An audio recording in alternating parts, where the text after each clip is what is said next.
Millie. Hi, Mrs. Winchester. I just really enjoy being a housemaid. Ta-da! This is your room.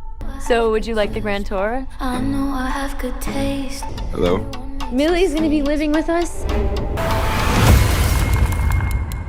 You're a lifesaver. I don't know what I'd do without you. Don't let him out tonight.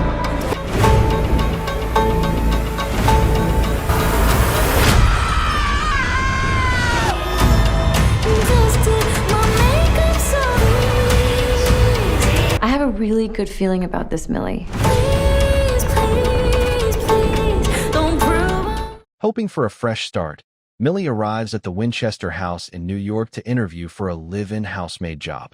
She meets Nina Winchester, who looks at Millie's resume and says she is overqualified because she has a college degree. Millie calmly explains that she enjoys being a maid for the right family. Nina quickly explains the job. Millie will clean the house and help take care of Nina's 7-year-old daughter, Cece. Light cooking, if you're up for that. Oh, absolutely. I love to cook. Amazing. And then you would be helping me with my daughter. She's, Cece. She's 7 years old. She gives Millie a tour of the house and mentions that the design was done by her husband, Andrew, who works in tech. Nina shows a room with a big TV and a shelf full of drinks, saying Andrew spends most of his time there and that Millie can use it too. She then shows a second living room that they barely use. Millie asks why they need help since the house looks so clean. Nina admits she is pregnant and will need support. She asks Millie not to tell Andrew yet, and Millie agrees. Nina shows Cece's bedroom and a small model of the house, saying Andrew made it. Then she shows Millie her room, which is far from the rest of the house. Nina says it's soundproof and Millie can decorate it however she wants. Before Millie leaves, Nina gives her $20 for gas and says she'll call later. Millie believes she won't get the job because everything on her resume is fake. That night, Millie sleeps in her car. The next day, Nina calls and offers her the job. Millie happily accepts. I'm calling to offer you the job. I mean, if you're still available, you've probably got a million. No, I mean, yes, I would love to. When would you like me to start? When Millie arrives that afternoon, the gate doesn't open at first. After asking a nearby man, the gate suddenly opens. Inside, the house is a mess. Nina greets Millie and tells her to clean while she works on a PDA speech. Millie cleans the entire house. Later, Andrew arrives home with Cece. Nina introduces Millie, and although Andrew is unsure at first, he agrees she will be helpful. Millie's gonna be living with us, and she's gonna be helping with the cooking and the cleaning. And you know what? She might even play Candyland with you if you ask her with a pretty please. Millie goes to her room and notices a small fridge with bottled water. She also realizes the door can only be locked from the outside and the window doesn't open. Nina brings her dinner and says the handyman will fix the window later. She explains that Enzo, the man outside, is just the groundskeeper. When Millie asks for a key, Nina laughs and says she'll bring one later. She also gives Millie a new phone linked to the house credit card. The next morning, Millie wakes up to Nina angrily throwing things around. Nina accuses Millie of throwing away her PDA speech. Andrew calms Nina and takes Cece to school. Millie cleans up while Andrew says he doesn't understand why Nina has been so emotional lately. Outside, Enzo asks Millie why she's there, but quickly leaves when he sees Nina. Later, Millie finds a tablet in the bathroom. Nina appears and talks about not fitting in with other PDA moms, then tells Millie to start dinner. That night, Millie serves dinner. Cece refuses to drink juice from a glass she says is dirty. Would you, like juice or water? Juice, but this glass is dirty. Andrew asks Millie to join them, but she declines. In her room, Millie looks at Andrew's Instagram and dreams that he brings her a cupcake and tries to kiss her. She wakes up and realizes it was only a dream. The next morning, Nina gives Millie the key to her room and asks how things went with Andrew and Cece. Millie says everything was fine. Nina admits Andrew doesn't like her cooking, but eats it anyway. A few days later, Nina asks Millie to take Cece to ballet on her day off and blames Millie again for the missing PDA speech.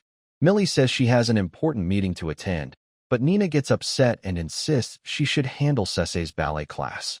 Hearing the argument, Andrew steps in and offers to take Cece himself, which eases the tension. If I could just have a couple hours off and I'll come back. Millie, Absolutely not. Baby? I can't have you. What? Sweetheart? It's okay, she can go. Millie then goes to meet her parole officer. She explains that she is living with the Winchester family and working as a live-in maid. The officer warns her to hold on to this job, reminding her that one mistake could send her back to prison to finish the remaining 5 years of her sentence. Later, Millie receives a call from Nina, who tells her to pick Cece up from ballet class. At the studio, Millie meets a PDA mom named Patrice. Millie explains that she works for Nina and is there for Cece, but Patrice says Cece already has a playdate planned and should be picked up by another family. Patrice calls Nina to confirm, and Nina denies ever asking Millie to come. This leaves Millie confused and embarrassed. When Millie returns to the house, Nina immediately scolds her for causing a scene in front of the other moms. She claims she already told Millie that Cece was going to a sleepover. Nina then introduces Millie to Evelyn, Andrew's mother, who is visiting and has brought expensive china with her. Andrew arrives home soon after and warmly greets his mother. Mother! Oh, Andrew, where's your tie? I know, I am too casual. I'm sorry. Mwah. Your hair is fabulous. Well, thank you, Doc. Not a root in sight. That night, Millie cannot sleep and goes downstairs to watch TV. Andrew joins her, and they end up watching a game show together. They talk casually, and Andrew jokes about his family. When Millie asks about Nina's parents, Andrew explains they died in a fire when she was young and that the police never solved the case. He also mentions rumors that Nina may have started the fire herself. Just then, Nina walks in and sees them together. Andrew quickly leaves, but Nina becomes furious and fires Millie. Millie begs for another chance, and Nina eventually agrees, warning her to stay away from her husband. The next day, Millie helps prepare food for a PDA gathering at the house. While serving the guests, she overhears the moms complaining about their nannies. Nina announces that she and Andrew are trying to have another child and plan to visit a fertility clinic. After Nina leaves the room, the moms gossip about her, saying she had nothing before marrying Andrew and once spent 9 months in a psychiatric hospital. How many months she spent in that awful psych ward? 9 months. I mean, good Lord, I do not know how he puts up with her. Because he is a saint. That night, Millie writes in her journal, convinced that Nina is lying about being pregnant. Later, Nina bursts into Millie's room and asks her to watch Cece on Saturday while she and Andrew go to the city. Millie agrees. On Saturday, after they leave, Millie checks the medicine cabinet and realizes Nina is taking medication for psychosis. Feeling scared, Millie calls her friend and says she needs to escape this house. Cece overhears and gets upset, but Millie reassures her and spends time with her. Later, Andrew admits that Nina cannot have children and that Cece is not his biological daughter. Oh, she's absolutely my daughter. She's just not my biological daughter. You're an amazing dad. That night, Millie hears loud screaming and sees Nina holding a bloody piece of glass before Andrew calms her down. The next morning, Nina apologizes for lying about the pregnancy and tries to make peace by giving Millie some of her clothes. She then asks Millie to book Broadway tickets and a hotel so she can surprise Andrew, promising Millie a day off. Soon after, when Millie picks Cece up from ballet class, another mom asks if she is the new maid working for the Winchester family. When Millie says yes, the woman quietly tells her that Cece has been through many hard things. She explains that Nina once tried to drown Cece in the bathtub and later tried to end her own life by taking too many pills. She adds that Andrew saved both Nina and Cece that day. This information shocks Millie and makes her feel very uneasy. Nina threw her in a tub of running water, then tried to off herself by swallowing a shit ton of pills. Luckily, her husband got freaked out when he couldn't get a hold of her. Later, Millie tries to talk to Enzo and asks him what he knows about the Winchester family. Before he can answer, Nina angrily interrupts them. She demands to know why Millie bought Broadway tickets. Millie reminds her that she was asked to book them, but Nina calls her a liar. Nina says she and Cece are supposed to go to art camp that Saturday instead. She also says the tickets cannot be refunded, so the money will be taken out of Millie's pay. When Andrew comes home, Nina tells him everything. Andrew calmly tells Millie not to worry and says she does not have to pay the money back. A few days later, Nina and Cece leave for art camp. Millie takes a shower, and when she comes out, she accidentally runs into Andrew. They both feel awkward, and Andrew apologizes before walking away. Later, Andrew tells Millie that he could not return the tickets and asks if she would like to go see the show with him instead. Millie is unsure at first, but she agrees. She wears one of Nina's dresses, and they go together. They enjoy the show and have a nice evening. At the hotel, Andrew talks about his job and how he took over the company from his father. He says he always wanted to be a good husband and have children. He asks Millie if she wants kids one day, and she says yes. While Andrew checks in, Millie asks for a phone charger at the front desk. They then go to separate rooms. While charging her phone, Millie sees many angry messages from Nina. She shows them to Andrew and starts crying. Andrew comforts her, and they end up sleeping together. The next morning, Andrew compliments Millie. Later, they return home and feel relieved when Nina is not there yet. They begin kissing, but Nina suddenly comes home. She apologizes to Millie for the messages and asks how she spent her day off.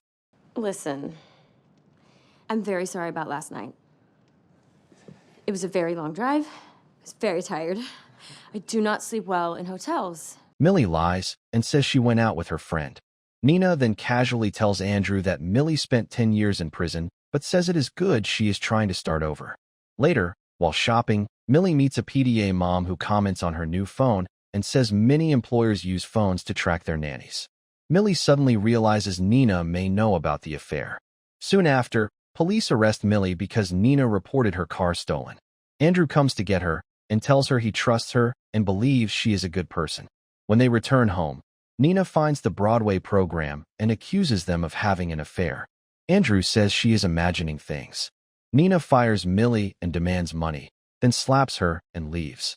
Andrew kicks Nina out and asks Millie to stay with him. She agrees because she needs stability for her parole. For a while, life seems happy. One day, Millie sees Enzo watching her through the window. Andrew fires him. That night, Andrew gives Millie champagne. Later, Millie wakes up alone and realizes her door is locked from the outside. She panics and yells for help. The story then goes back to Nina after she left the house. Instead of being broken, she feels relieved. It is revealed that Andrew was abusive and controlled her for years. Nina did not start the fire from her childhood. She once dreamed of being a lawyer, but her life changed when she became pregnant with Cece and was abandoned. She gave up her dreams and took a job as a secretary at a law office. One day, her boss noticed stains on her blouse and rudely told her to clean herself up. That was when Andrew first noticed her. Later, Andrew apologized for his lawyer's behavior and asked Nina out. After only 6 weeks of dating, he proposed, and Nina accepted.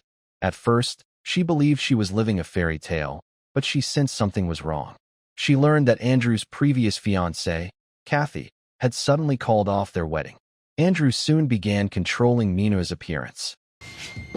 Babe, there's no files in here. I know. Babe.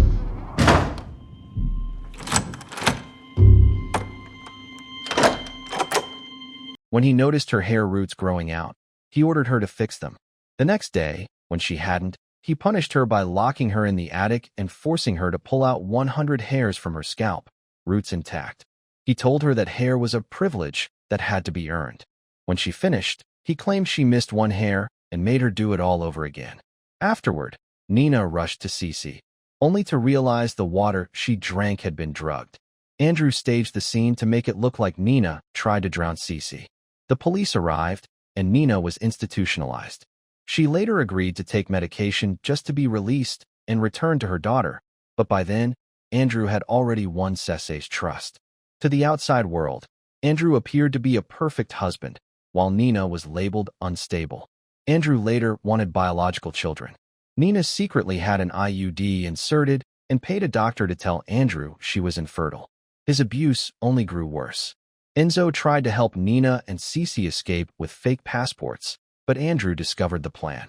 Eventually, Nina realized Andrew's greatest weakness was his need to be admired. She decided to replace herself with someone else. Millie was perfect, alone, vulnerable, and in need of help. But when Nina learned Millie had gone to prison for murder, her plan changed. Enzo kept watch over Millie while Nina prepared to leave with Cece. Back in the present, Andrew tells Millie the broken china plate is irreplaceable and says family heirlooms are a privilege. He orders Millie to carve 21 lines into her stomach, one for each broken piece. I will let you out. But first, you need to atone. So what you're gonna do is you're gonna take this piece right here in my hand and you're gonna carve 21 lines into your stomach, one for every piece that you fucking broke. As Millie prepares to hurt herself, she remembers the man she killed, a powerful, admired man who abused her roommate. Millie completes the cuts and passes out. The next day, Andrew praises her obedience. At that moment, Millie stabs him with a knife hidden earlier by Nina. She locks him inside, discovers hidden cameras, and forces Andrew to pull out his own tooth by threatening to destroy the china. She leaves him behind. That night, Nina returns to save Millie, but Andrew attacks her. Together, Millie and Nina push Andrew down the stairs and stage his death as an accident. The police are suspicious, but the case is dismissed. It is revealed Andrew once dated the officer's sister, Kathy, who never recovered from their relationship. After Andrew's funeral, Nina quietly thanks Millie and gives her money to start over. In the final scene, Millie attends an interview for another live-in housemaid job.